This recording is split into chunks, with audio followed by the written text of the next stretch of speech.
नमस्कार दोस्तों, स्वागत है आप सब भाई बहनों का अपने all India anganwadi news channel की सच्ची खबरों में। यहां पर आपको बता दें, सबसे पहले आप ये एक बड़ी खबर देखिए, उसके बाद तमाम खबरें आपको हम आज दिखाएंगे। कुछ बहनों की समस्याएं हैं जिनके बारे में चर्चा कर आप लोगों को अवगत कराएंगे। सूचना देने पर आंगनबाड़ी कार्यकर्ता को पीटा, आप देख लीजिए क्या सब कुछ चल रहा है। एटा जनपद है उत्तर प्रदेश का ही, यहाँ पर थाना क्षेत्र में बाहरी लोगों की जो सूचना प्रशासन को देने वाली आंगनबाड़ी कार्यकर्ता को घर में घुसकर पीटा गया। दबंगों ने महिला द्वारा बनाई गई सूची को भी छीनकर फाड़ दिया। आंगनबाड़ी कार्यकर्ता ने गांव के ही 4 लोगों के खिलाफ बृहस्पतिवार देर शाम मुकदमा भी दर्ज कराया है। थाना मलावन लिखा हुआ है। क्षेत्र के गांव पुराव निवासी आंगनबाड़ी कार्यकर्ता शशि दुबे, पत्नी चंद्रमोहन, इनका आरोप है कि वह प्रशासन के दिशा निर्देशों का पालन करते हुए गांव में आने वाले बाहरी लोगों की सूची बना रही थी। गांव के ही उपदेश पुत्र जो है जयपाल को जब इस बात का पता चला तो 3 अन्य लोगों के साथ 28 मई को घर पर आकर गाली गलौज करने लगे और विरोध करने पर उपदेश सहित 4 लोगों द्वारा जो है पीटा गया और बाहरी लोगों की बनाई गई सूची को छीनकर फाड़ दिया। पीड़िता का आरोप है कि वारदात के बाद पहुंची पुलिस ने आरोपियों के खिलाफ मुकदमा दर्ज किया है। पीड़िता ने आपका एसएसपी के आदेश पर उपदेश सहित 4 के खिलाफ बृहस्पतिवार देर शाम मुकदमा दर्ज कराया। प्रभारी निरीक्षक प्रवीण कुमार सिंह जी ने बताया कि महिला ने बढ़ा चढ़ा करके मुकदमा दर्ज कराया। अब ये आप देख सकते हो, प्रभारी जो निरीक्षक हैं प्रवीण कुमार सिंह, उन्होंने कहा है कि महिला ने बढ़ा चढ़ा करके मुकदमा दर्ज कराया है। अब आप देख सकते हो, एक तो आंगनबाड़ी वर्कर के साथ इतना सब हो जाता है, गलत होता है, ऊपर से अधिकारी काम ना करो तो शोषण भेजते हैं कि यहां पर नहीं करोगे तो लिख करके दे देंगे। यदि आंगनबाड़ी बाहर से कोई आ रहा है, प्रवासी आ रहा है, उन सबकी सूचना देना आंगनबाड़ी का फर्ज है, जिम्मेदारी है। अब वो इन जिम्मेदारियों को यदि निभाती है तो उनके साथ ये लोग करते हैं, उनके ही गांव क्षेत्र के लोग उनको पीटते हैं। ऐसे समस्याएं मेरे पास काफी आती हैं। आज आप लोगों को एक समस्या मैं दिखा रहा हूं एटा की। अब ऐसे में आप खुद सोचिए, फिर शिकायत करने के लिए जब प्रशासन के पास जो है अपनी यहां पर मांग को लेकर के जाती हैं, अपनी समस्या को बताने जाती हैं, दुख दर्दों को, तो यहां पर प्रशासन में बैठे प्रभारी निरीक्षक प्रवीण कुमार सिंह जैसे लोग ये बोलते हैं कि महिला बढ़ा चढ़ा करके मुकदमा बोल रही है। भाई बढ़ा चढ़ा करके कोई क्यों बोलेगा? 4-5 हजार की नौकरी है। अब ऐसे में मानसिक तनाव ऊपर से इतना ज्यादा है, विभागीय लोग इतना परेशान करते हैं, भ्रष्टाचारी में लिप्त रहते हैं, तमाम तरह से जो पैसों की वसूलियां होती हैं, आए दिन एक से एक बढ़कर समस्या ऑल इंडिया आप लोगों को दिखाता है। बहनों की समस्याएं सुनने के बजाय और उन पर जो है हर तरफ से हर क्षेत्र में इल्जाम लगते हैं। कोई कहता है कि ये समस्या बढ़ा चढ़ा करके अपनी बता रही हैं। अब आगे ले चलते हैं, और भी कुछ समस्याएं हैं। जैसे अगली समस्या की तरफ बढ़ते हैं। यहां पर एक बहन है, उनका ये मैसेज है, सना अंसारी के नाम से बहन है, नंबर मैंने सेव कर रखा है। लिखा है, भैया जी ये तो बताते कि जो है मानदेय कब तक आएगा? 2 महीने से नहीं आया है। 2 महीने से मैंने पूछा बहन किस राज्य से आप हो, तो देहरादून उत्तराखंड उन्होंने बताया। तो वहां पर आपको बताना चाहेंगे, जो भी भाई बहन वीडियो देख रहे हैं उत्तराखंड से हैं, देहरादून से, तो आप सब बताएं कि आपके वहां कब से, क्या 2 महीने से पैसा नहीं आ रहा, या हो सकता है इन्हीं बहन का बाधित हो पिछले 2 महीने से, या पूरे उत्तराखंड में 2 महीने से भुगतान नहीं हुआ। यदि आवाज जा रही है वीडियो के माध्यम से तो जवाब जरूर देना, शायद इन बहन की मदद हो पाएगी, आगे इसके लिए कुछ ना कुछ हो सकेगा। साथ ही बताना चाहेंगे, यहां पर आप देख सकते हो हमारे पास एक अगला मैसेज, मधुरमा त्रिपाठी बहन है और फेसबुक अकाउंट पर उन्होंने अपनी ये पोस्ट डाली। मुझे ऐसे ही मैं चला रहा था तो मुझे अच्छी लगी, मैंने सोचा आप लोगों को जरूर दिखाएंगे। हरदोई जिले में आंगनबाड़ी केंद्रों के लिए आए सामान में अधिकारी कर रहे हैं बंदरबांट, मगर हमारा संगठन सो रहा है। जब भीड़ की जरूरत हो तो बहनें साथ दें, जब उन्हें जरूरत हो तो कोई आगे नहीं आती, इसीलिए आज आंगनबाड़ी की यह स्थिति है। क्या है कोई संघ का नेता जो हमारी बहनों को बता सके कि क्या आया है और क्या दिया जा रहा है? आप सबको बताना चाहेंगे, यही समस्या है हम सब की, क्योंकि यहां पर यदि आंगनबाड़ी की छोटी छोटी समस्याएं, जो ऐसे कि ये बहन अपनी बताना चाहती हैं, भ्रष्टाचारी के नमूने आते हैं, किसी के साथ ये किसी के साथ वो, यदि इन सब चीजों के लिए हमारा यूनियन सभी लोग कमर कस लें और इन्हीं समस्याओं को उनका जो है निवारण कराने के लिए मैदान में उतर आए, तभी हमारी बहनों को बहुत जो है राहत मिल जाएगी। लेकिन वो कहते हैं ना, जब धरना हो, जब चंदा वसूलने की बात हो, बहनें जैसा कहती हैं और जैसा कि सच्चाई भी है, तभी जो है लोग दिखाते हैं। और ऐसे में उसके बाद में जो है कहते हैं कि आप आओ चंदा दो, उसके बाद चले जाओ। उसके बाद आंगनबाड़ी के साथ विभागीय अधिकारी कितना शोषण करते हैं, मानसिक तनाव देते हैं, तब उनकी सुध लेने के लिए कोई नहीं पहुंचता। तो ऐसे में बहन की यह समस्या है। मेरा हाथ जोड़ करके गुजारिश है सभी यूनियन के भाई बहनों से, आप सब जहां जहां क्षेत्रों में हैं, अपनी अपनी कमर कसो इन चीजों को लेकर के बहनों की समस्याएं सॉल्व करवाने के लिए। तो शायद आप भी जो है ऊंचाइयां तक जाएंगे और बहनों की जो है यहां पर मदद कर पाएंगे। साथ ही आपको बताना चाहेंगे आज जन्मदिन के अवसर पर कुछ बहनें हैं जिन्होंने बहुत कुछ भेजा है। कुछ बहनों ने वीडियो बना करके भेजे,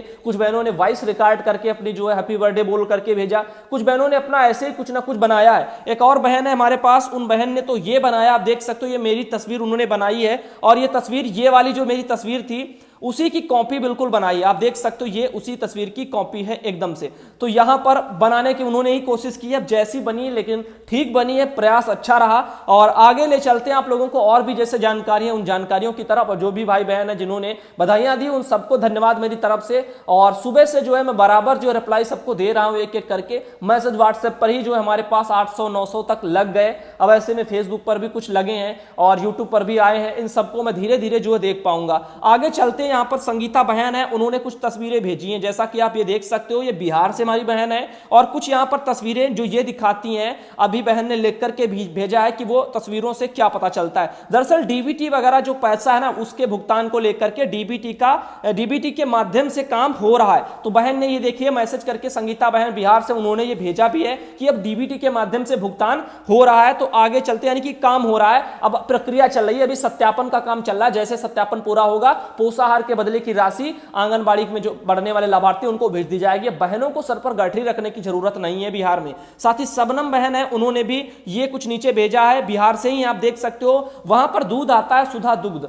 तो ऐसे में उसका वितरण बच्चों को देख लीजिए उन्होंने किया है, एक एक पैकेट उन्होंने बांटा है, क्योंकि एक एक पैकेट हक है उनका। एक बात आप याद रखिए, ऑल इंडिया इतनी सच्चाई से आवाज लाता है, कभी कभी जैसे आज सुबह हो गया, उसके लिए तो बहुत बहुत माफी चाहते हैं। और वो हमारी गलती रही कि हमने बिना जांच के वीडियो लगा दी और आधा ध्यान मेरा जो आज जन्मदिन की बधाइयां, उनका धन्यवाद करने में जो है व्यतीत था। ऐसे और भी कुछ चीजें थी और ऊपर से बहनें इतना इमोशनल कर देती कि भाई आप किसी की खबर दिखाते हो, मेरी नहीं दिखाते हो, आवाज नहीं उठाते हो। तो इन सब चीजों के चक्कर में ध्यान नहीं रहा, मेन फोकस मेरा खबर पर रहा। खुशी भी इतनी हो गई कि शायद 65,000 बहनें सरकारी कर्मचारी भी बन जाएंगी। तो फिलहाल के उन बातों को छोड़ते हैं। यहां पर आप देख सकते हो ये बहन है।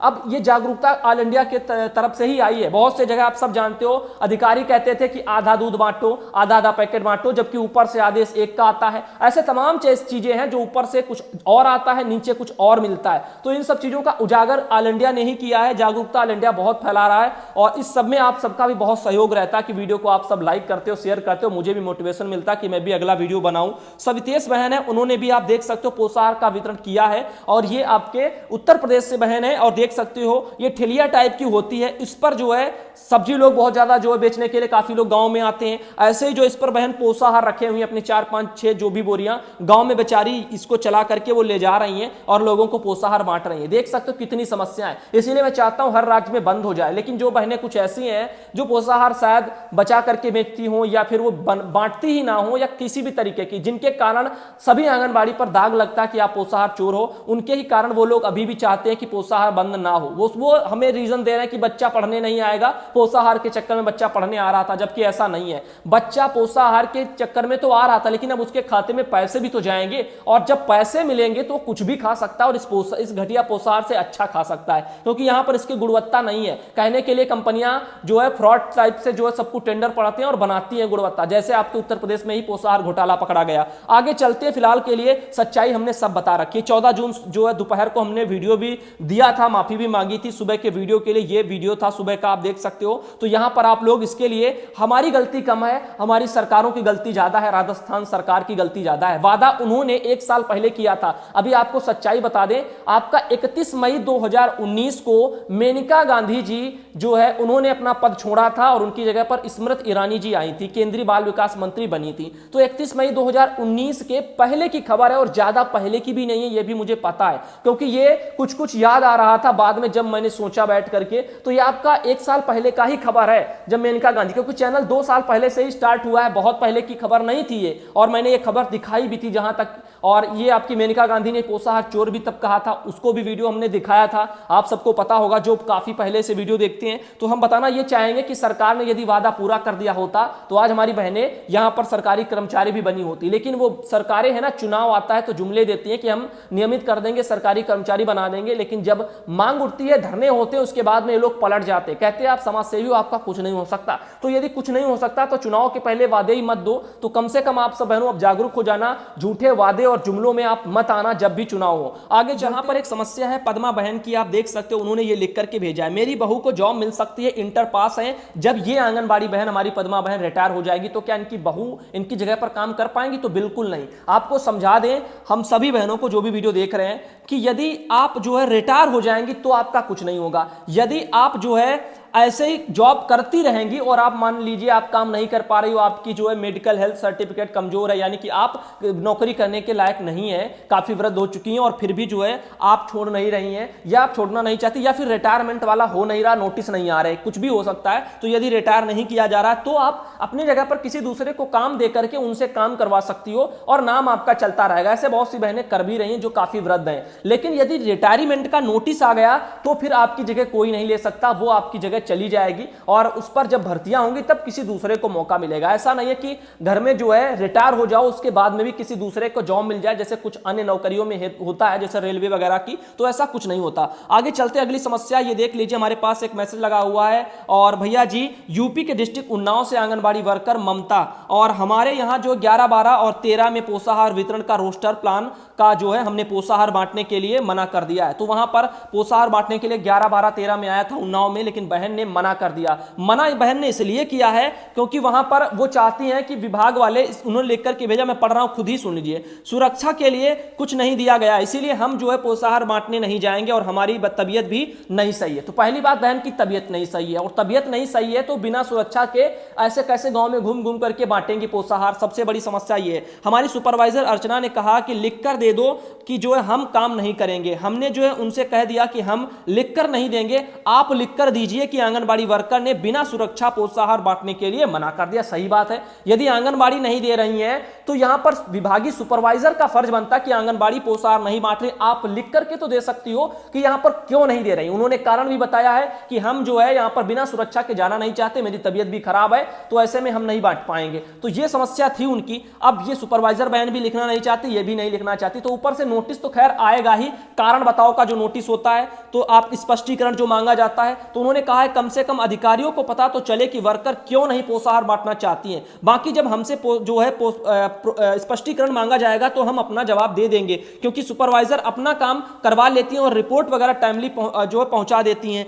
ऊपर तक जो है पता नहीं चलता। भाई हमारे यहाँ 180 केंद्र हैं, सभी लोग पोषाहार बांट चुकी हैं, सिर्फ हमने ही नहीं बांटा है, देखो क्या होता है। तो होगा क्या, विभागीय अधिकारी तमाम आरोप लगाएंगे, यही सब कुछ करेंगे। स्पष्टीकरण में साफ शब्दों में सारी समस्याओं का आप अंकन कर देना, जो भी आपको समझ में आता है, बाहर से लोग आए, पोषाहार कैसे बांटे, क्या दिक्कत आती है, सब कुछ पूरा। क्योंकि कोटेदार की भी समस्या जरूर अंकित करना कि कोटेदार एक जगह से राशन बांटता है, उनको दिक्कत नहीं, शराब के ठेकों पर लाइन लगती है वहां दिक्कत नहीं, बैंकों में लाइन लगती है वहां दिक्कत नहीं। हम मेरी तबीयत खराब होने के बावजूद मैं कैसे गांव गांव में जो घूम घूम करके जाऊंगी, ये भी अच्छा नहीं लगता। मेरे घर में कोई नहीं, ऐसी समस्याएं जो भी है आपकी अपने शब्दों में आप लिख सकती हो स्पष्टीकरण में। आगे आपको बताना चाहेंगे, ये आप देख सकते हो यहां पर, और आनंद कुमार जी हैं, उन्होंने भी एक मैसेज भेजा है। नमस्कार भैया, मैं लालगंज ब्लॉक जिला आजमगढ़ से बोल रहे हैं, ग्राम प्रधान व मेरे खाते में 14/2/2020 उन्होंने लिख दिया है, पैसा आया तो काफी समय पहले आया। यह पैसा रजिस्टर एवं बच्चे के खिलौने के लिए होता है। मैडम कह रही हैं यह पैसा निकालकर आधा आधा करना, मातृ समिति वाले खाते में पैसा आया है, गोद भराई अन्नप्राशन का पैसा है उसको भी आधा आधा करने के लिए कह रही हैं, बताएं मैं क्या करूं। अब देखिए भ्रष्टाचारी के कुछ नमूने भाई बहन, आनंद कुमार भाई उन्होंने आवाज लगाई है। हम कहना चाहते हैं हर एक जनपद में ऐसे ही भ्रष्टाचारी है कदम कदम पर। इन छोटी छोटी भ्रष्टाचारियों को हमारे यूनियन के भाई बहन कमर कस करके अपनी हल कराने का प्रयास करें, तभी शायद इन बहनों की मदद मिलेगी। अन्यथा आप धरनों की राह देख रहे हो कि कब धरना हो और कब इनको बुलाएं और ये आ जाएंगी, तो ये कभी नहीं आएंगी। याद रखना, जितनी पहले आ रही थी आप सबको याद है, धीरे धीरे जागरूकता इनमें बढ़ेगी, एक बहन धरनों पर झांकने नहीं आएगी। क्योंकि जब इनके लिए आप समय नहीं दे पाते हो, इनकी समस्याओं के लिए जो छोटी छोटी हैं, इनसे आप लोग इनको निजात नहीं दिला पाते हो, इनसे काफी मानसिक तनाव इन लोगों को बढ़ता है। तो यहां पर आप देख लीजिए और फिर आपको जो उचित लगे वो करिए। आज का वीडियो आप सबको कैसा लगा, शाम का पसंद आया तो लाइक करिए और शेयर करिए। सुबह के वीडियो के लिए फिर अगेन सॉरी, मिलते हैं आप लोगों को अगले वीडियो में और धन्यवाद।